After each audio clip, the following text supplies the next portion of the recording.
नमो भगवते वासुदेवाय. तर आपण श्रीमद भागवत महापुराण पाहत आहोत आणि त्यातील हा आपला तृतीय स्कंदातील अध्याय 31व्या अध्यायामध्ये मनुष्य योनी प्राप्त झालेल्या जीवांच्या गतीचे वर्णन पाहणार आहोत. श्री भगवान म्हणतात, जीव मनुष्य शरीरात जन्म घेण्यासाठी भगवंताच्या प्रेरणेने आपल्या पूर्व कर्मानुसार पुरुषाच्या वीर्यकणाच्या आश्रयाने स्त्रीच्या उदरात प्रवेश करतो. तेथे वीर्यकण एका रात्रीत स्त्रीच्या रजामध्ये मिसळून एक रूप बनतो. 5 रात्रीत बुडबुड्यासारखा होतो, 10 दिवसात बोरासारखा थोडासा कठीण होतो आणि त्यानंतर मांसपेशी किंवा अंडज प्राण्यांमधील अंड्याच्या रूपात त्याचे रूपांतर होते. 1 महिन्यात त्याला डोके उत्पन्न होते, 2 महिन्यात हात पाय इत्यादी अवयव तयार होतात आणि 3 महिन्यात नखे, रोम, हाडे, चामडे, उत्सर्जन इंद्रिय तसेच अन्य छिद्रे उत्पन्न होतात. 4 महिन्यात त्यात मांसादी 7 धातू उत्पन्न होतात. 5व्या महिन्यात तहान भूक लागू लागते आणि 6व्या महिन्यात पापुद्र्याने लपेटलेला जाऊन तो उजव्या कुशीत फिरू लागतो.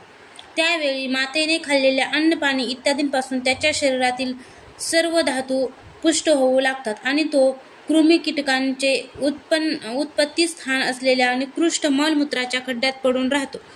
तो कोमल असतो, म्हणून जेव्हा तेथील भूक लागलेले किडे त्यांच्या अंगप्रत्यंगाला टोचे मारू लागतात तेव्हा अत्यंत क्लेश होऊन तो क्षणोक्षणी मूर्छित होतो. मातेने खाल्लेल्या कडवट, तिखट, गरम, खारट, कोरडे, आंबट इत्यादी उग्र पदार्थाच्या स्पर्शाने त्याच्या सर्व शरीराला पीडा होऊ लागते. तो जीव मातेच्या गर्भाशयात पापुद्र्याने झाकलेला आणि अंतड्यांनी वेढलेला असतो. त्याचे डोके पोटाकडे आणि पाठ व मान गोलाकार झालेली असते.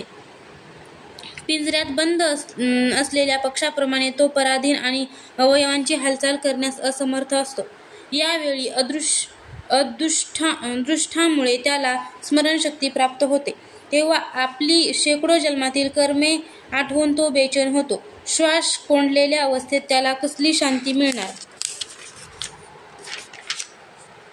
7वा महिना सुरू झाल्यानंतर त्याच्यात ज्ञानशक्तीचा उगम होतो, परंतु प्रसूती वायूच्या हालचालीमुळे तो त्या पोटात उत्पन्न झालेल्या विष्ठेतील किड्यांप्रमाणे एका ठिकाणी स्थिर राहू शकत नाही. तेव्हा 7 धातुमय स्थूल शरीराने बांधलेला तो देह व आत्मा यांना वेगळेपणाने जाणणारा भयभीत होऊन दीनवाणीने कृपा याचना करीत हात जोडून ज्याने त्याला मातेच्या गर्भामध्ये टाकले त्या प्रभूची स्तुती करतो. जीव म्हणतो, मी मोठाच अधम आहे. भगवंतांनी मला जी ही गती दाखविली ती योग्यच आहे. ते आपल्याला शरण आलेल्या या नश्वर जगताचे रक्षण करण्यासाठीच अनेक प्रकारची रूपे धारण करतात. म्हणून मी सुद्धा भूतलावर वावरणाऱ्या त्यांच्या निर्भय चरणांना शरण आलो आहे.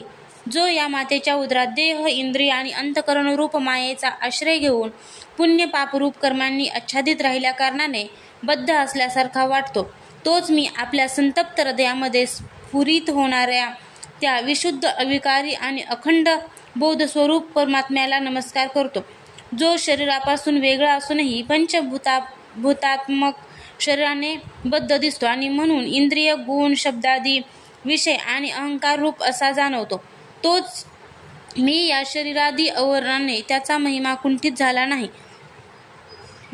अशा प्रकृती आणि पुरुषाला श्रेष्ठ नियंता असणाऱ्या सर्वज्ञ अशा परमपुरुषांना वंदन करतो. त्याच्याच मायेने आपल्या स्वरूपाची स्मृती नाहीशी झाल्या कारणाने अनेक प्रकारच्या सत्वादी गुण आणि कर्माच्या बंधनांनी युक्त अशा या संसार मार्गावर निरनिराळे कष्ट झेलीत जो जीव भटकत राहतो त्याला त्या परमपुरुष परमात्म्याच्या कृपेविना आणखी कोणत्या मार्गाने आपल्या स्वरूपाचे ज्ञान होऊ शकेल बरे.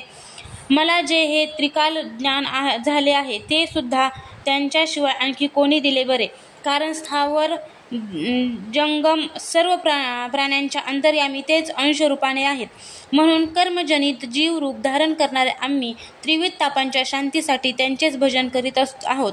हा देहधारी जीव दुसऱ्या देहाच्या पोटातील मल, मूत्र आणि रक्ताच्या कुंडात पडलेला आहे. त्या देहातील जठराग्नीने याचे शरीर पोळत आहे.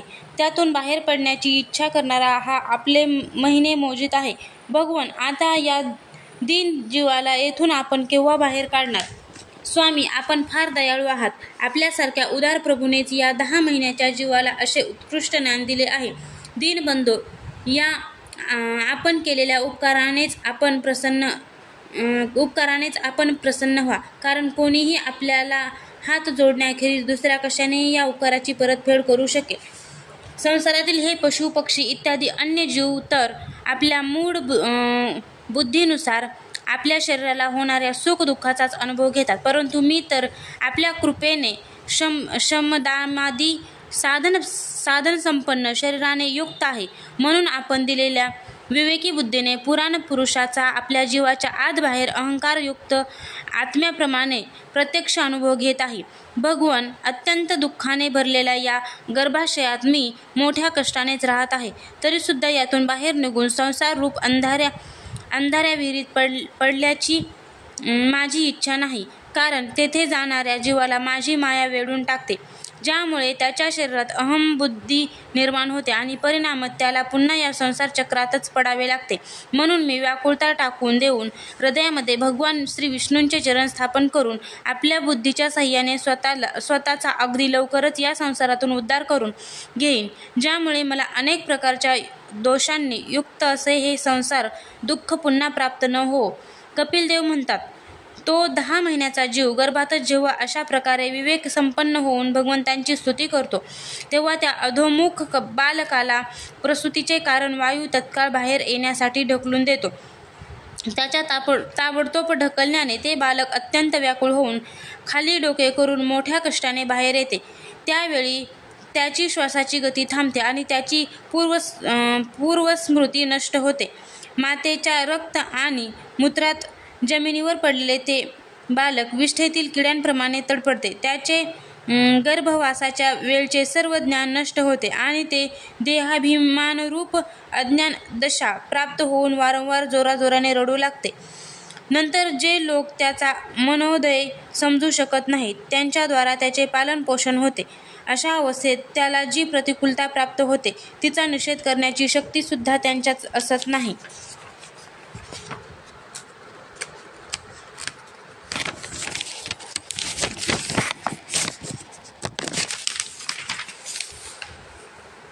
जेव्हा त्या शिशु अवस्थेतील जीवाला मळकट बाजेवर झोपविले जाते, जेव्हा ढेकूण इत्यादी स्वेदज जीव चिटकलेले असतात, तेव्हा त्या शरीराला खाजविणे, उठून बसवणे किंवा कुशी बदलण्याचेही सामर्थ्य नसल्याने फार कष्ट होतात. त्याची त्वचा अतिशय कोमल असते. त्याला डास, चिलटे आणि ढेकूण असे चावतात की जसे मोठे किडे लहान किड्याला चावतात. अशा वेळी त्याचे गर्भावस्थेतील सर्व ज्ञान नाहीसे होते आणि ते रडण्याखेरीज दुसरे काही करू शकत नाही. अशा प्रकारे कुमार आणि पोंगंड अवस्थेतील दुःख भोगून ते बालक युवावस्थेत पोहोचते. यावेळी त्याला इच्छित भोग मिळाले नाही तर अज्ञानाने ते क्रुद्ध होऊन शोकाकुलही होते.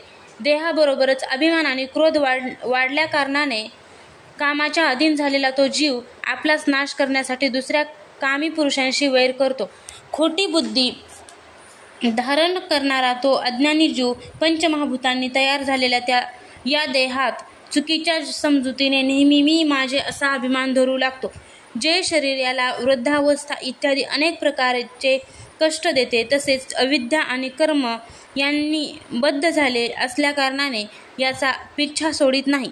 त्याच्याच साठी हा निरनिराळी कर्मे करीत राहतो, ज्याच्या बंधनामुळे याला वारंवार संसार चक्रात पडावे लागते.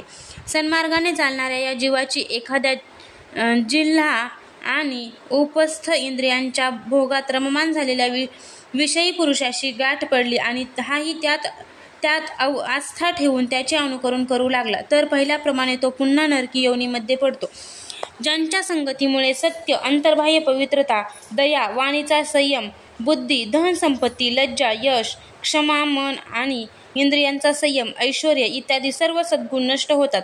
म्हणून त्या अत्यंत शोचनीय स्त्रियांच्या हातातील बाहुले बनलेल्या अशांत, मूर्ख आणि आत्मघात करणाऱ्या असत्पुरुषांची संगत कधीच करू नये. कारण या जीवाला जसे स्त्री आणि स्त्रियांच्या संगतीत राहणाऱ्यांशी संगत केल्याने मोह आणि बंधन प्राप्त होते, तसेच अन्य कोणाचीही संगत केल्याने होत नाही. एकदा आपली कन्या सरस्वतीला पाहून ब्रह्मदेव सुद्धा तिच्या रूप लावण्यावर मोहित झाले होते आणि ती हरिणी होऊन पळत असताना तिच्या मागे निर्लज्जपणे हरिण होऊन पळू लागले. त्याच ब्रह्मदेवांनी मरीची इत्यादी प्रजापतींची तसेच मरीची इत्यादींनी कश्यप आदी आणि कश्यप आदींनी देव मनुष्यादी प्राण्यांची सृष्टी निर्माण केली. म्हणून यापैकी एकमेव ऋषी प्रवर नारायण सोडून असा कोणता पुरुष आहे की ज्याची बुद्धी स्त्रीरूपी मायेने मोहित होत नाही. अहो माझ्या या स्त्रीरूपी मायेचे सामर्थ्य तर पहा, जी आपल्या नेत्रकटाक्षाने मोठमोठ्या दिग्विजयी वीरांना पायदळी तुडविते. जो पुरुष योगाच्या उच्च पदावर आरूढ होऊ इच्छितो किंवा ज्याला माझ्या सेवेच्या प्रभावाने अनात्माचा विवेक उत्पन्न झाला आहे, त्याने स्त्रियांचा संग कधीही करू नये. कारण स्त्रियांना अशा पुरुषांसाठी नरकाचे उघडलेले दार म्हटले आहे. भगवंतांनी रचलेली ही स्त्रीरूपिणी माया जेव्हा हळूहळू कोणत्याही निमित्ताने जवळ येते, तेव्हा तिला गवताने झाकलेल्या विहिरीप्रमाणे आपला मृत्यू समजले जाते. स्त्रीमध्ये आसक्त राहिल्या कारणाने तसेच अंतसमयी स्त्रीचे चिंतन राहिल्याने जीवाला स्त्रीयोगी प्राप्त होते. अशा प्रकारे स्त्रीयोनीला प्राप्त झालेला जीव पुरुष रूपात असलेल्या माझ्या मायेला धन, पुत्र, घर इत्यादी देणारा आपला पती मानतो. अशा रीतीने जसे शिकाऱ्याने गाणे हरिणाच्या नाशाला कारणीभूत होते, त्याचप्रमाणे स्त्रीने त्या पुत्र, पती, गृह इत्यादींना विधात्याने आपल्यासाठी निश्चित केलेला मृत्यू समजावा. जीवाचा उपाधी असणाऱ्या लिंगदेहाने जीव एका लोकातून दुसऱ्या लोकात जातो आणि आपल्या प्रारब्ध कर्मांना भोगीत निरंतर दुसऱ्या देहाच्या प्राप्तीसाठी दुसरी कर्मे करीत राहतो. जीवाचे भूत, इंद्रिय, मनरूप लिंग शरीर मोक्षापर्यंत त्याच्या समवेत राहते. तसेच कार्यरूप स्थूल शरीर त्याच्या भोगाचे अधिष्ठान आहे. या दोघांनी एकमेकांशी संघटित होऊन कार्य न करणे हाच प्राण्यांचा मृत्यू आहे आणि दोघांनी बरोबर प्रकट होणे याला जन्म म्हणतात. पदार्थाच्या उपलब्धीचे स्थान असणाऱ्या या स्थूल शरीरात जेव्हा ते ग्रहण करण्याची योग्यता राहत नाही, ते त्याचे मरण होय आणि हे स्थूल शरीर म्हणजेच मी आहे असा अभिमानाने त्याला पाहणे हाच त्याचा जन्म होय. एखाद्या दोषामुळे जेव्हा डोळ्यामध्ये रूप इत्यादी पाहण्याची योग्यता असत नाही, तेव्हा त्यात राहणारे चक्षु इंद्रिय सुद्धा रूप पाहण्यास असमर्थ होते आणि जेव्हा डोळे आणि त्यात राहणारे इंद्रिय दोघेही रूप पाहण्यास असमर्थ होतात, तेव्हा या दोघांचा साक्षी असलेला जीव यामध्ये सुद्धा ती योग्यता राहत नाही. म्हणून मुमुक्षु पुरुषाला मरणाची भीती, दीनता किंवा मोह असता कामा नये. त्याने जीवाचे स्वरूप जाणून धैर्यपूर्वक निसंग भावाने येथील व्यवहार करावे. तसेच या मायामय संसारात योग वैराग्याने युक्त असणारी सम्यक ज्ञानमय बुद्धीने शरीर ही ठेव समजून त्याच्याबद्दल अनासक्त राहून व्यवहार करावे. अध्याय 31 समाप्त.